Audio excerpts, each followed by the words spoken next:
the hacker Guccifer 2.0, which always makes me laugh every time I say Guccifer, leaked internal emails from the Democratic Congressional Campaign Committee to House candidates.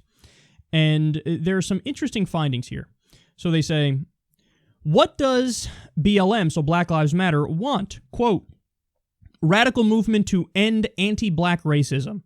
Though police abuses are a central component, the founders view the movement more broadly. Criminal justice reform, this is what they want. Sentencing reform, ending the prison industrial complex. Police reform, referring to hiring, training, and unfair policing tactics. An end to police brutality, the killings of unarmed African Americans. The impetus of the movement being the acquittal of George Zimmerman. Collect data on police shootings, demilitarization of the police. So they're broadly going over the goals of BLM there. Some of those things are the goals. It is a little bit incomplete. We've spoken about it before. They want body cameras on police officers. That's a great idea that would definitely limit the number of abuse cases. I often talk about end to the drug war. If you end the drug war, then police can stop disproportionately targeting minorities. And it really takes away a lot of the Fourth Amendment issues with the police, where they kind of openly violate the Fourth Amendment, like the report showed was happening in Baltimore. So the actual policy goals, like for example, for those of you who haven't seen it, if you go to campaignzero.com, I think it's .com, it might be .org, but I think it's .com, you'll see that they lay out what their policy goals are. And there's a new Black Lives Matter policy, website that came out recently. That one goes a little further than the Campaign Zero one. That they talk about reparations in that one and stuff. So I don't know which one is the official document, but Campaign Zero, the original one, lays out all their policy proposals, and they're super duper reasonable, actually. So now you could say, and I do say, there are instances of people joining Black Lives Matter and dumbass college kids in Black Lives Matter who say stupid things and have done threats of violence, and I condemn that 1,000,000%. So the pigs in a blanket, fry them like bacon shit.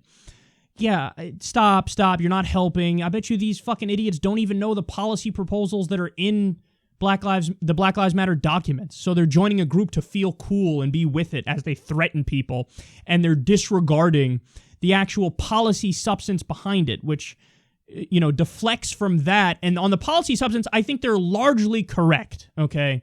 So they're talking about this in these emails, but then they say this. Tactics.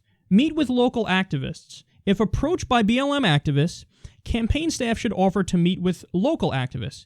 Invited BLM attendees should be limited. Please aim for personal or small group meetings. Listen to their concerns, and then, quote, don't offer support for concrete policy positions. You motherfuckers. So they're saying, you know what? Have fun with these BLM people. Play patty cake with them. But at the end of the day, quote, don't offer support for concrete policy positions. So in other words, be a good little establishment Democrat. Sit there and feign concern. Oh, are there unfair policing tactics? Is that what's happening? I feel so bad for you. Oh, I'm totally on your side. And then they say, don't offer support for concrete policy positions.